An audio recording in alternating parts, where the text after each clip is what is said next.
Hello दोस्तों, जियो गुरुजी classes में आपका स्वागत है। मैं रोहित शर्मा, सब्जेक्ट अपना ज्योग्राफी। देखिए, आज टॉपिक अपना है सेकंड बुक के अंदर फर्स्ट लेसन में टॉपिक है जनसंख्या संगठन। ठीक है, टॉपिक डालेंगे अपन जनसंख्या संगठन। देखिए, सरल शब्दों में बता दूं आपको, इसमें कुछ नहीं करना, आपको इतना सा काम करना है कि आपके जनसंख्या संगठन जो शब्द है वो ग्रामीण नगरीय क्षेत्र, एक तो ये, ठीक है। दूसरा आपका भाषा, ठीक है। ग्रामीण नगरीय क्षेत्र, भाषाई क्षेत्र, धार्मिक क्षेत्र, और एक होता है श्रमजीवी, ठीक है, जनसंख्या संगठन। मतलब कुल मिला के बात यह है कि हमें कुछ नहीं करना, इतना सा काम करना है कि आपको इस जनसंख्या संगठन के अंतर्गत इन सभी बिंदुओं के बारे में बताना है, ठीक है। सबसे पहले तो मैं आपको यह बताऊंगा कि जनसंख्या संगठन होता क्या है, ठीक है। जनसंख्या संगठन का मतलब होता है जनसंख्या भूगोल के अंतर्गत एक अध्ययन करने का, मतलब जनसंख्या संगठन के माध्यम से हम इस जनसंख्या संगठन के माध्यम से क्या कर सकते हैं, जनसंख्या जो संगठन है, ठीक है, जनसंख्या संगठन के माध्यम से जनसंख्या भूगोल को जान सकते हैं। यह होता है जनसंख्या संगठन। मतलब जनसंख्या संगठन के अंतर्गत हम जनसंख्या संगठन के माध्यम से जनसंख्या भूगोल। अब जनसंख्या भूगोल होता क्या है? जनसंख्या भूगोल का मतलब होता है कि जनसंख्या किससे बनती है, हम जो लोग होते हैं उन्हीं से जनसंख्या बनती है। अब जनसंख्या में उपस्थित जो लोग होते हैं उनकी विशेषताओं के बारे में यह जनसंख्या संगठन हमें बताता है। अब जनसंख्या संगठन में वो कौन कौन सी विशेषता है, मतलब लोगों की कौन कौन सी विशेषता है जो जनसंख्या संगठन बताता है, वो विशेषता आपकी ये सारी 4 विशेषता आपके सामने दी हुई है। गांव, शहर, भाषा, धर्म व श्रमजीवी जनसंख्या संगठन के बारे में इस जनसंख्या संगठन के अंतर्गत हम पढ़ेंगे, ठीक है। जो अगले वीडियो आएंगे वो इन्हीं पर आधारित होंगे। अभी केवल अपन ग्रामीण नगरीय संगठन के बारे में पढ़ेंगे कि ग्रामीण नगरीय क्षेत्र संगठन किसे कहते हैं। उससे पहले देखिए, जनसंख्या संगठन, ये तो पता चल गया कि जनसंख्या संगठन हमें जनसंख्या भूगोल का अध्ययन करवाता है, उसे जानने में मदद करता है। लेकिन अब आपको यह समझना है कि जनसंख्या भूगोल में किस चीज के बारे में हमें जानकारी देता है जनसंख्या संगठन, तो वो है क्या, देखिए। जनसंख्या संगठन जनसंख्या भूगोल के अंतर्गत अब इंसानों, लोगों से जुड़ी हुई क्या क्या चीजें हैं, जैसे कि आयु, लिंग, लिंग का विश्लेषण कह दीजिए। अब लिंग का, आयु का मतलब तो समझ रहे हो, लोगों की आयु, उम्र से। लिंग विश्लेषण का मतलब क्या होता है, स्त्री व पुरुष का जो अनुपात होता है उससे संबंधित हो गया। इसके अलावा आयु, लिंग विश्लेषण हो गया। इसके अलावा निवास स्थान, मतलब लोग कहां निवास करते हैं उसके बारे में जानकारी देता है। मानवीय लक्षण के बारे में जानकारी देता है, ठीक है। इसके अलावा और क्या, भाषा, ठीक है, जैसे भाषा में लिखा हुआ यहां पे, धर्म, ये भी लिखा हुआ आपके सामने, श्रम, ये भी आपके सामने लिखा हुआ है। इसके अलावा निवास स्थान कहां पर, ग्रामीण व नगरीय क्षेत्रों का अध्ययन, ठीक है। और इसके अलावा और क्या क्या चीजें हो सकती है लोगों से संबंधित, साक्षरता, इसके अलावा शिक्षा, इसके अलावा व्यावसायिक संरचना मतलब लोग कौन कौन से काम कर रहे हैं व्यवसाय के अंतर्गत, ये जितनी भी चीजें मैंने आपके सामने लिखी है इन सब की जानकारी या कह दीजिए संरचना का अध्ययन करवाता है। कौन करवा रहा है? ये करवा रहा है जनसंख्या संगठन। जनसंख्या संगठन ये हमें जनसंख्या भूगोल के अंतर्गत लोगों के बारे में जानकारी प्रदान करता है।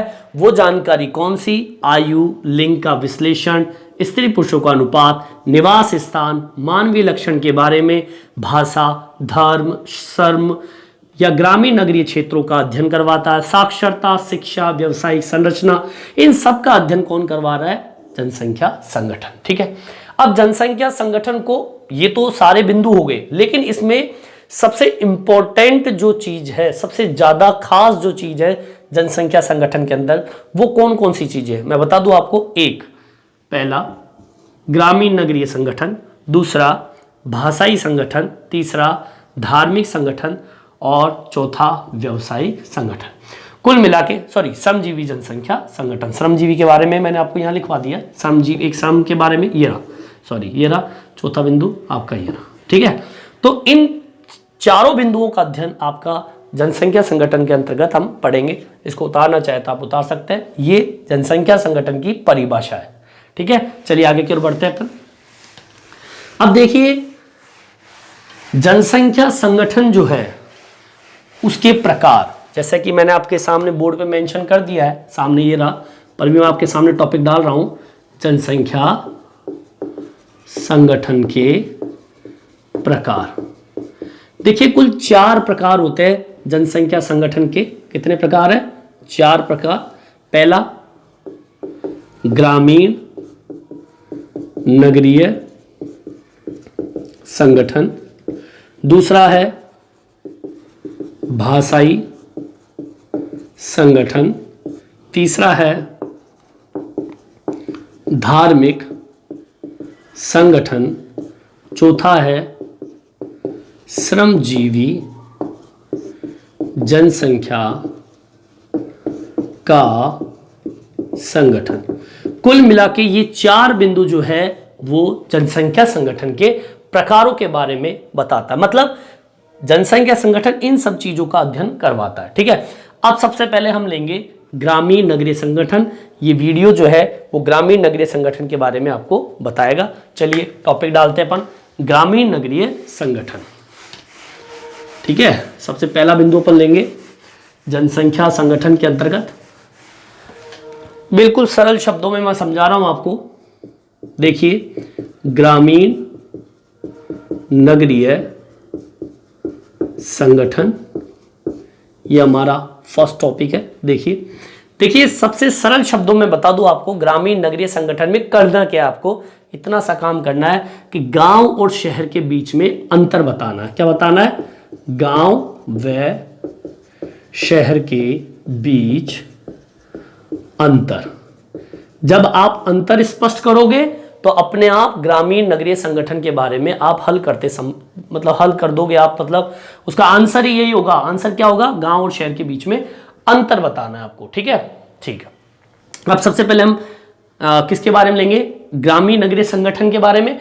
अब ग्रामीण नगरीय संगठन, पहले इसकी परिभाषा देख लीजिए कि ग्रामीण नगरीय संगठन होता क्या है।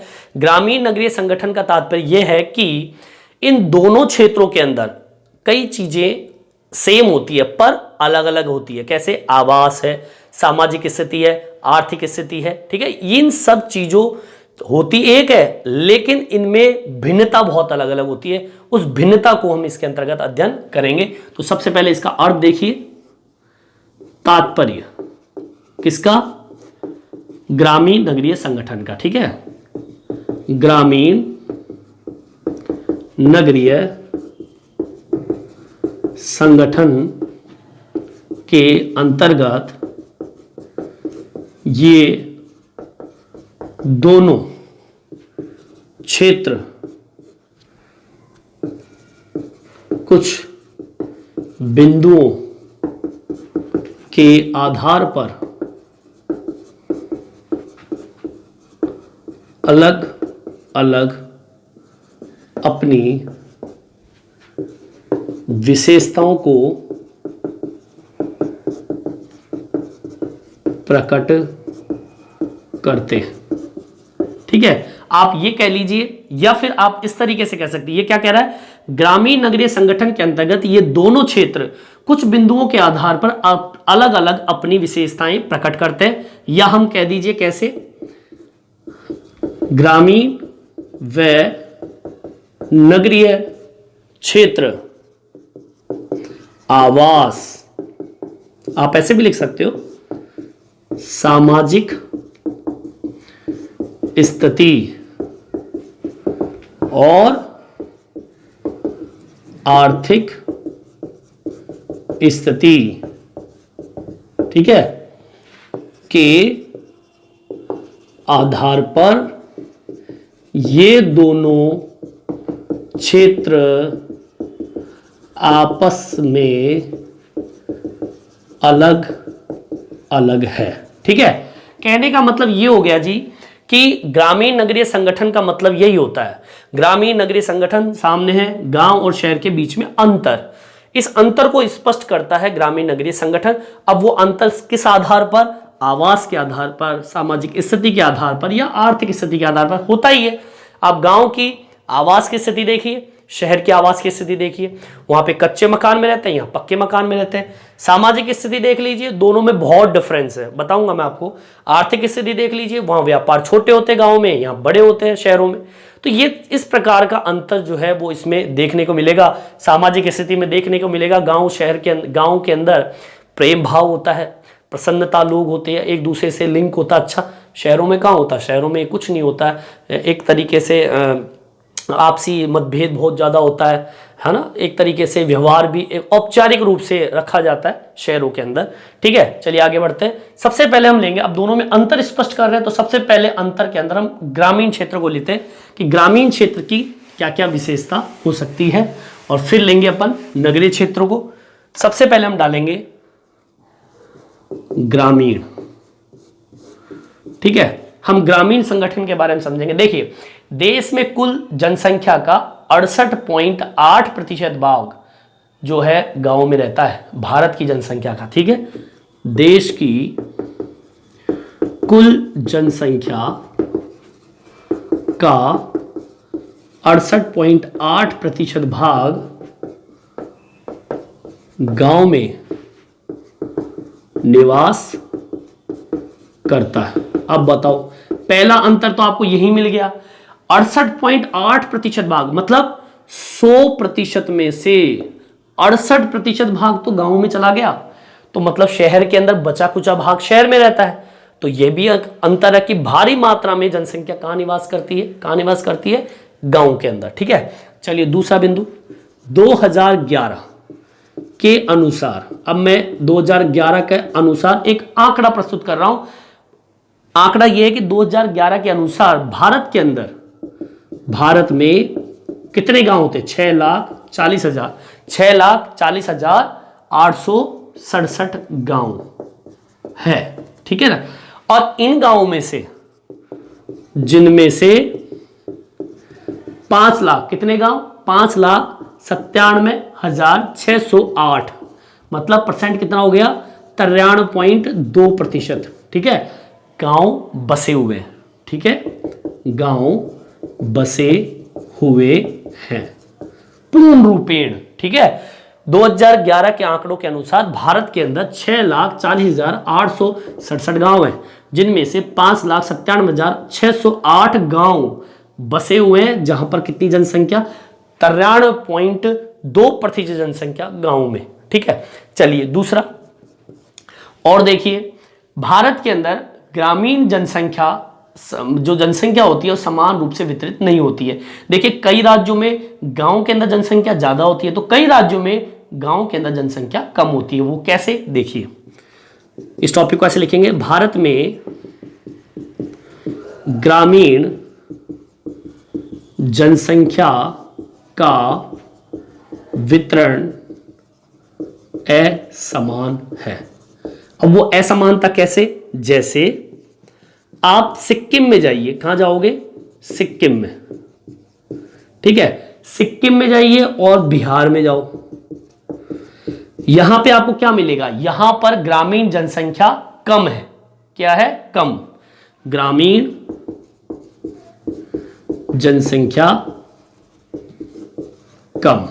ठीक है, पहली चीज। दूसरी चीज, गोवा और महाराष्ट्र में जाइए, यहां पे जनसंख्या जो है आधे से अधिक गांव की जनसंख्या, मतलब इन दोनों राज्यों की जनसंख्या का आधे से ज्यादा जनसंख्या कहां निवास करती है? गांव में निवास करती है। ठीक है, गोवा व महाराष्ट्र की कुल जनसंख्या का आधा भाग गांव में है। ठीक है, अब बताइए दोनों में अंतर है, भारी मात्रा में अंतर है। ये बता रहा है कि भारत के अंदर ग्रामीण जनसंख्या असमान रूप से वितरित है। उदाहरण के तौर पर बिहार और सिक्किम के अंदर ग्रामीण जनसंख्या कम मिलेगी आपको, जबकि गोवा और महाराष्ट्र के अंदर जनसंख्या जो है उसके आधे से अधिक जनसंख्या गांव में मिलेगी आपको। ठीक है, अब तो दोनों मतलब दो राज्य उधर दो राज्य नीचे, दोनों चारों राज्यों के अंदर जनसंख्या के अंदर ग्रामीण क्षेत्रों के अंदर भारी अंतर मिलेगा आपको। ठीक है, उतारना चाहे तो आप उतार सकते हैं। आगे की ओर बढ़ते हैं अपन। ठीक है, और देखिए ग्रामीण क्षेत्र की और क्या विशेषता है जो शहरी क्षेत्र से बाद में आपको अंतर स्पष्ट हो जाएगा। देखिए ग्रामीण क्षेत्र के अंदर भारत में गांवों की जनसंख्या का आकार हर जगह भिन्न होता है। ठीक है, जैसे कि आप पूर्वी भारत में जाइए, कहां जाओगे? पूर्वी भारत, उत्तरी पूर्वी भारत में चले जाइए। उत्तरी पूर्वी भारत के जो पहाड़ी क्षेत्र है, पश्चिमी राजस्थान का क्षेत्र है, कच्छ क्षेत्र है, वहां पर 200 व्यक्ति, जबकि केरल और महाराष्ट्र में 17,000 व्यक्ति आपको पाए जाएंगे गांव के अंदर। ठीक है, औसतन है ये, औसतन आंकड़े दिए मैंने आपको ये। ठीक है, भारत में गांव में जनसंख्या के आंकड़े भिन्नता प्रकट करते हैं। अब वो क्या प्रकट करते हैं इतना सा बताना आपको, जैसे कि देखो उत्तरी पूर्वी पर्वतीय क्षेत्रों में जाइए आप। अब उत्तरी पूर्वी जो पर्वतीय क्षेत्र है भारत के, पहाड़ी क्षेत्र है। ठीक है ना, अब पहाड़ी क्षेत्रों में कौन कौन रहेगा? कोई नहीं रहेगा, जनसंख्या कम मिलेगी आपको। पश्चिमी राजस्थान में जाइए, अब राजस्थान में कौन रहेगा? पश्चिमी राजस्थान, जब वहां पानी नहीं है, जनसंख्या कम रहेगी। आप कच्छ का रण क्षेत्र है, कच्छ का रण क्षेत्र है, वहां जनसंख्या कौन निवास करे? कोई निवास नहीं करेगा वहां पर। 200 व्यक्ति औसतन लोग निवास करते हैं। ठीक है, अब आ जाइए मैदानी क्षेत्रों में चले जाते हैं अपन। मैदानी क्षेत्र कौन से? मैदानी क्षेत्र जैसे कि मान लीजिए आप केरल का तटवर्तीय क्षेत्र देख लीजिए। ठीक है, और महाराष्ट्र में चले जाइए। ठीक है, जबकि लगा रहा हूं मैं, अंतर स्पष्ट कर देगा आपके सामने। जबकि केरल और महाराष्ट्र के अंदर 17,000 व्यक्ति उपस्थित है। ठीक है, ये एक जनसंख्या को प्रकट कर रहा है, भिन्नता को प्रकट कर रहा है। ठीक है, तो ये अंतर आपको ग्रामीण क्षेत्रों में भिन्नता के रूप में मिलेगी। उदाहरण के तौर पे मैं आपको और अंतर बता दूं। देखो आवास जो मिलेंगे आपको यहां पर ग्रामीण क्षेत्रों में, आवास आपको कच्चे मिलेंगे। ठीक है, कच्चे मकान आपको मिलेंगे। इसके अलावा सामाजिक स्थिति आपको सरल मिलेगी। ठीक है, बिल्कुल सरल एक तरीके से और व्यवहारशील जिसे हम कह सकते हैं। अर्थव्यवस्था कैसी मिलेगी आपको? अर्थव्यवस्था छोटी मिलेगी आपको। कैसी मिलेगी? छोटी अर्थव्यवस्था आपको मिलेगी। ये तो रही ग्रामीण क्षेत्रों की विशेषता। अब आ जाइए शहरी क्षेत्रों की विशेषता की बात कर लेते हैं। उतारना चाहे तो आप उतार सकते हैं। चलिए बात करते हैं नगरीय क्षेत्र के बारे में। नगरीय क्षेत्रों के अंदर ऐसा होता क्या है जो ग्रामीण क्षेत्रों से उनको अलग करते हैं? दूसरा बिंदु आता है नगरीय। देखिए सरल सा है नगरीय, आप निवास करते होंगे। भारत में नगरीय जनसंख्या का अनुपात जो है वो 31.16%। उसका कितना था? उसका कितना था? उसका था 68.8%। ठीक है, भारत में या भारत की कुल जनसंख्या का 31.16% जनसंख्या कहां निवास करती है? नगरीय क्षेत्रों में निवास करती है। ठीक है, वहां पे अंतर स्पष्ट हो रहा। अब धीरे धीरे एक एक पॉइंट देखते जाएंगे। 68.8 था, यहां पर 31.16 अंतर हो गया, दोनों में अंतर है। ठीक है, अब देखिए आगे, नगरीय क्षेत्रों में जनसंख्या वृद्धि दर तीव्र होती है। ठीक है, नगरीय क्षेत्रों में जनसंख्या वृद्धि तीव्र होती है, मतलब तेजी गति से जनसंख्या नगरों में बढ़ती है। इसके अलावा आर्थिक विकास आपको नगरों में ज्यादा मिलेगा ग्रामीण क्षेत्रों की तुलना में। स्वास्थ्य सुविधा आपको कहां मिलेगा? ग्रामीण क्षेत्रों में ज्यादा कम मिलेगा, जबकि शहरी क्षेत्रों के अंदर इस संबंधित आपको सुधार मिलेगा, सुधार मिलता है, जबकि ग्रामीण क्षेत्रों में ये सुधार आपको बहुत कम मिलेगा। इमरजेंसी सुविधाएं बहुत कम होती है। ठीक है, ग्रामीण क्षेत्रों में, शहरी क्षेत्रों में ये सारी सुविधाएं मिलती है। अच्छा, एक चीज और अंतर बता दो आपको, नगरों का विकास मैदानी भागों में अधिक रहता है। ठीक है, नगरीय क्षेत्रों का विकास मैदानी भागों में अधिक। अब जैसे कि उदाहरण के तौर पे इस चीज को मैं बता दूं आपको, जैसे कि कोलकाता, मुंबई तटवर्ती क्षेत्र है, उत्तर प्रदेश। ठीक है ना, और भी कई ऐसे राज्य हैं या क्षेत्र, जैसे कि बेंगलुरु है। ठीक है, और इसके अलावा आप अहमदाबाद चले जाइए, सूरत दिल्ली, सूरत दिल्ली, ये सारे क्षेत्र जो है उदाहरण है ये। जैसे ये कोलकाता, मुंबई, उत्तर प्रदेश, बेंगलुरु, सूरत, दिल्ली, है ना, अहमदाबाद, कानपुर, लुधियाना, जालंधर, ये सारे के सारे जो स्टेट, राज्य, क्षेत्र जो है वो मैदानी क्षेत्रों में, यहाँ पे जनसंख्या आपको क्या मिलेगी? ज्यादा मिलेगी। जबकि अब जबकि शब्द लग रहा है, जबकि आप उत्तरी पूर्वी पर्वतीय क्षेत्रों में जाइए, पश्चिमी राजस्थान में जाइए। ठीक है, चलो छोड़िए, आप जाओ पश्चिमी राजस्थान, उत्तरी पूर्वी, और इसके अलावा जनजाति क्षेत्रों में जाइए। ठीक है, पर्वतीय क्षेत्र जहां पे जनजातियां निवास करती है। अब मैं उदाहरण के तौर पे, जैसे कि तेलंगाना है, तेलंगाना के अंदर आप असंचित भूमि पे जाइए जहां पर सिंचाई का अभाव है। ठीक है ना, आप जाइए प्रायद्वीप जो भारत है वहां पे बाढ़ग्रस्त क्षेत्रों में जाइए, प्रायद्वीपीय भागों में जहां बाढ़ग्रस्त भाग है, जनसंख्या आपको क्या मिलेगी? कम मिलेगी। ठीक है, कहने का मतलब है आपके नगरीय क्षेत्रों की जो स्थिति है वो कहां पर ज्यादा मिलेगी आपको? मैदानी भागों के अंदर। जबकि आपके जो उत्तर पूर्वी पर्वतीय प्रदेश है, पर्वतों में नगरीय बस्तियां कम मिलेगी आपको। पश्चिमी राजस्थान में नगरीय बस्तियां नहीं मिलेगी। जनजाति क्षेत्र जहां निवास करती है नगरीय बस्तियां नहीं मिलेगी। तेलंगाना के अंदर जाइए, असंचित क्षेत्र जहां पर सिंचाई के अभाव, वहां पर भी नहीं मिलेगी। प्रायद्वीपीय जो भाग है, जो आपका साउथ वाला भारत है, वहां पर बाढ़ बहुत आती है, वहां पे भी आपको जनसंख्या आपको क्या मिलेगी? कम मिलेगी। तो ऐसी स्थिति जो है वो नगरीय क्षेत्रों की होती है। अब दोनों में मैंने आपको अंतर बताया। ठीक है, ये दोनों अंतर है। और मैं आपको बता दूं, देखिए अब दोनों को अंतर इस तरीके से भी देखा जा सकता है, गांव के मकान कच्चे होते हैं, शहरों के मकान पक्के होते हैं, आवास से संबंधित अंतर हो गया। ग्रामीण क्षेत्रों के अंदर सामाजिक स्थिति सरल होती है, जबकि नगरीय क्षेत्रों की सामाजिक स्थिति बहुत ही कठिन होती है। ग्रामीण क्षेत्रों का जीवन बहुत सरल होता है, जबकि नगरीय क्षेत्रों का जीवन बहुत कठिन होता है। अर्थव्यवस्था ग्रामीण क्षेत्रों की छोटी होती है, जबकि नगरीय क्षेत्रों की अर्थव्यवस्था बहुत ही ज्यादा बड़ी होती है।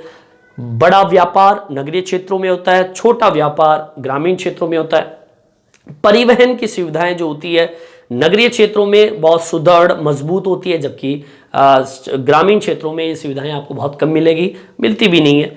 संचार सुविधाएं भी देख लीजिए, ग्रामीण क्षेत्रों में कम्युनिकेशन जो होता है बहुत कम मिलता है, जबकि शहरी क्षेत्रों में कम्युनिकेशन संचार बहुत अच्छा होता है। ग्रामीण क्षेत्रों का जो व्यक्ति होता है बहुत सरल होता है, जबकि नगरीय क्षेत्रों का व्यक्ति बहुत ही चतुर होता है।